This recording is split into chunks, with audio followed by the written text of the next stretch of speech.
le abordo el tema obligado de la cuestión, ¿cuál es el nivel actual del esfuerzo dominicano contra la corrupción institucionalizada? Está muy bien todo lo que se ha dicho, pero no se puede pasar por alto este detalle. Es la existencia de una corriente en el mundo que con un solo mercado no tiene obstáculos ideológicos para que no operen las reglas globales, que bajo el peso de la comunicación y de los mecanismos tecnológicos ha creado un agente subversivo que es la transparencia. La gente no puede ocultar lo que eran prácticas normales en el mundo sobre el uso del poder y el manejo en beneficio de los que lo ejercitaban, que aquí tuvo una gran caracterización, ha quedado al desnudo. Señores, no pasen por alto un detalle. Aquí estamos hablando de la lucha contra la corrupción como una imposición de lo que había pasado en América y en el mundo. Ustedes se imaginan que en el Palacio Nacional, al lado del Ejecutivo, estaba la oficina estratégica del manejo para América Latina de todos los vínculos de una compañía brasileña que fue la matriz de la generalización de la corrupción que se puso en evidencia. Y aquí durante tiempo estuvimos ignorando lo que pasaba sin poder separarnos de que si estaba legitimada la dirección estratégica en este país, no podíamos concebir que en el Estado no estuviera integrada esa misma política. Porque el hecho de que tuviesen el privilegio de estar organizado en la República Dominicana el núcleo básico de dirección estratégica de la Odebrecht, indicaba que nosotros no éramos extraños, sino una plataforma operativa que permitió esa identidad con los que la conducían. Ese hecho de que es la situación de América Latina con 9, 10 presidentes sometidos, otros encarcelados, una muestra de poner en evidencia las maniobras internas en que se producía esa labor, que se ha puesto en evidencia hasta los volúmenes que se cargaban a la administración para disfrute de lo que dirigían la administración. Esa asociación entre una práctica generada del ejercicio del poder se ha puesto en evidencia en el mundo. Estamos hablando de una nueva situación. Y esa situación de que se ponga claro y se reclame transparencia en el ejercicio de esa práctica de corrupción institucionalizada ha gravitado en este país. Nosotros somos de los últimos países de América que asumimos el problema de la corrupción. El presidente Abinader tiene el mérito que ha coincidido con su ejercicio el comenzar a enfrentar ese problema. Y él comenzó con un paso, nombrar un equipo para que ejerciera las veces de Procurador General de la República con una misión: abordar por la dimensión de toda la propaganda y el peso objetivo el esclarecimiento de las denuncias fundamentales de la corrupción. Y se creó un mecanismo nacional. Hasta ahora la gente está feliz. Cerca del 90% de los dominicanos apoyan la lucha contra la corrupción y se sienten complacidos de lo que vieron ahora. Pero veamos tranquilamente el alcance de lo que estamos viendo nosotros ahora. Ajá. Imagínate que, insisto, yo vi a ese juez con mucho respeto y con mucha admiración, tranquilamente, inalterable, explicando los procesos y separando su función de juez de cualquier labor de hostilidad o de rencor o de persecuciones. Era simplemente ajustado a la ley cómo canalizaba la responsabilidad de ese grupo de acusados frente al hecho de que ellos eran responsables. Muy bien, pero en el marco de una situación generalizada, no es verdad que esto era una práctica de sorpresa donde familiares del presidente abusaron de su vínculo para aprovechar esta situación. Y vi al juez diciendo eso. Y insisto en que es una acción que no corresponde a la función que efectivamente él ha desempeñado. Él no puede hablar en los términos en que ha hablado para excluir al Ejecutivo de la práctica en la que están involucrados sus parientes. Señores, esto no era una cuestión ajena a los que gobernaban, era el escenario para ello. Aquí ha cambiado el ambiente, vamos a abordar el problema, no con la mentalidad de querer buscar víctimas y someterla, sino de encontrar las causas que permitan que abordemos la superación de esa práctica que fue universal, legitimando el uso de la autoridad para beneficio de lo que le ejercían. Ahora, aquí hemos dado un paso, no nos equivoquemos, un paso. Elegir un ministerio público y encargarlo de esa tarea. Y la gente está complacido. Pero aquí hay 400 y pico de mecanismos municipales, de dirección de distrito y de ayuntamiento. La pregunta es solo en los ministerios donde se ve ese proceso? Necesitamos que a la luz de que ya está abordado a conciencia de la política del mundo, que la práctica que hemos heredado no puede seguirse reproduciendo, hay que crear los mecanismos en todas las instancias para lograr desarraigarla. Aquí nos quedamos con solo esa unidad que se ha creado y lo que estamos es creando una atmósfera que limita en cierta medida, pero deja una instancia a todos los niveles abierta.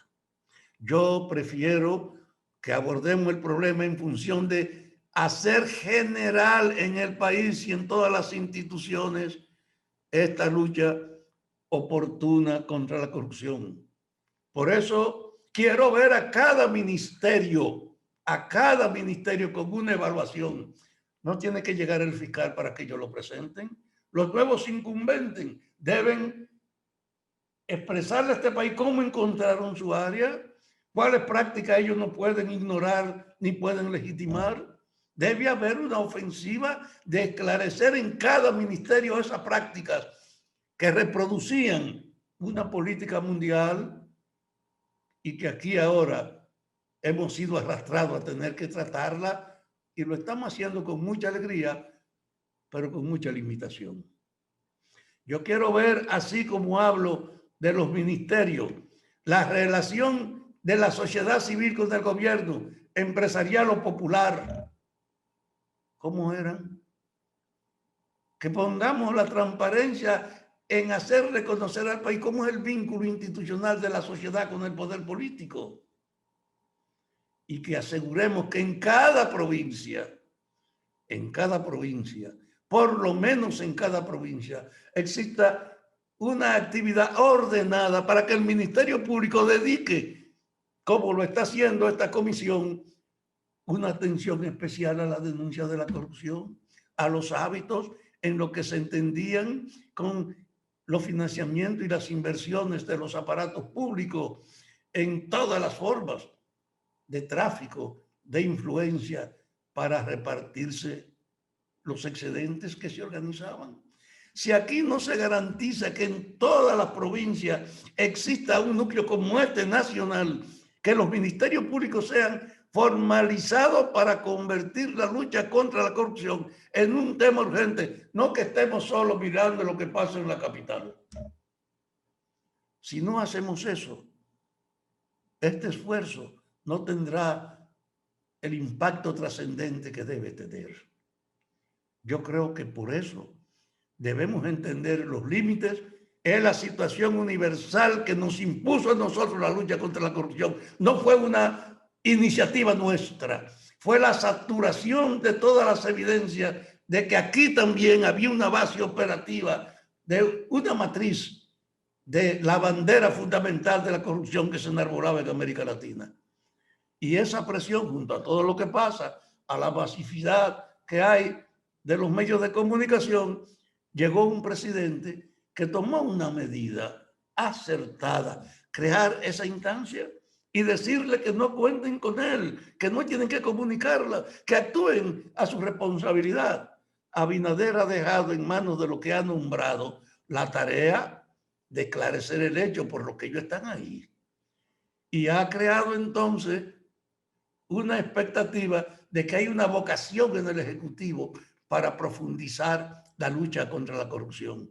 Hoy está anunciada una información del presidente para anunciar medidas, y yo quisiera que entre esas medidas esté la generalización de los aparatos judiciales para que en cada provincia puedan hacer lo que estamos haciendo ahora a nivel nacional.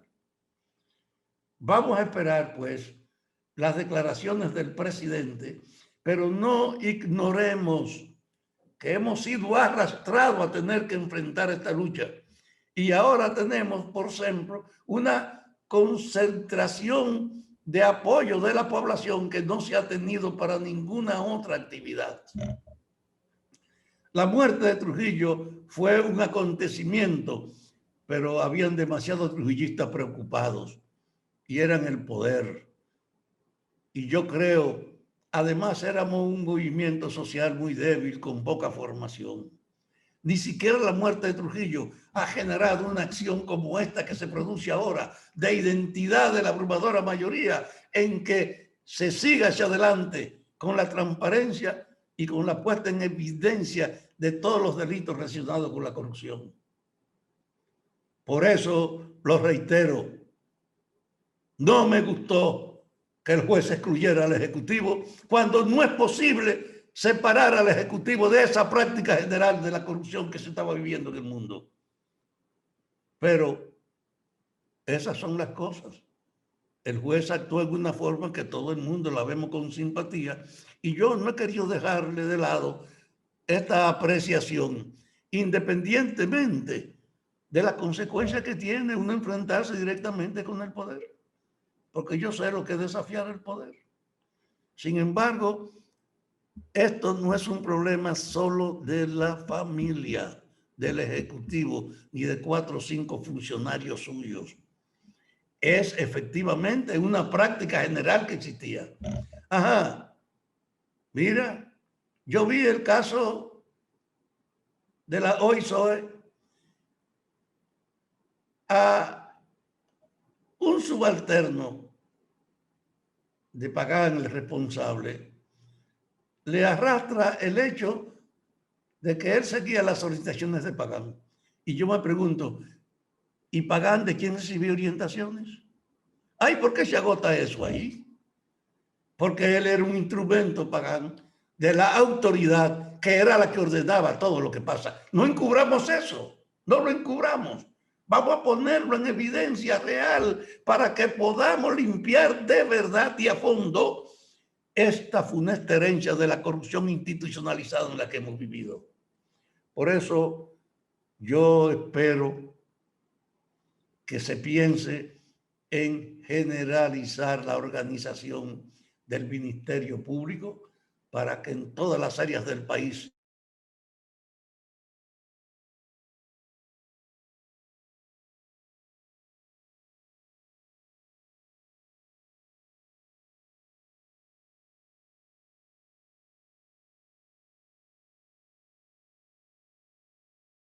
Rumbo de la mañana. Educación, el reporte. Estás escuchando. ¿Qué encontró el ministro ahí? ¿Cómo se reproducían estas prácticas generales en ese ministerio que tiene ahora toda la atención pública, igual que el de salud? Porque la salud y la educación son, junto con el problema de la producción, los elementos fundamentales. Y aquí está educación, aquí está salud, aquí está por lo menos agricultura, con 3 funcionarios eficaces, bien recibidos, pero yo quiero en los 3 que no solo exista la voluntad de los jefes. En una entrevista que tuve con el ministro de Agricultura, él me dijo, aquí no aceptamos ninguna mediación que reproduzca la práctica del pasado, me dijo.